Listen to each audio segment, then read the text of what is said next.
નમસ્તે ફ્રેન્ડ્સ, આજે હું તમારી માટે ડ્રાયફ્રૂટ પ્રોટીન પાવર શેકની રેસીપી લાવી છું, જે પ્રોટીનથી ભરપૂર છે અને કુદરતી શક્તિ આપે છે.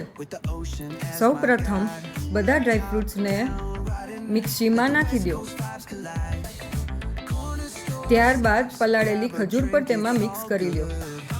પછી તેને સારી રીતે ક્રશ કરી લો. એક બાજુ દૂધને ઉકાળવા મૂકી દો. દૂધ ઉકળી જાય પછી તેમાં આ પેસ્ટને ઉમેરી દો. પછી તેમાં પલાળેલું કેસર નાખો. પછી કસ્ટર્ડ પાવડરને દૂધમાં કાલવીને નાખો. પ્રોટીન પાવડરને પણ કાલવીને નાખો. પ્રોટીન પાવડર ઓપ્શનલ છે.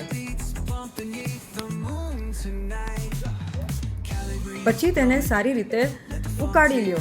પછી તેમાં ઇલાયચી પાવડર નાખો. પછી તેમાં પિસ્તાનો પાવડર નાખો. સો ફ્રેન્ડ્સ, રેડી છે પ્રોટીન શેક, અને કૂલ સર્વ કરો. So friends, please like, share and subscribe my channel. Thank you.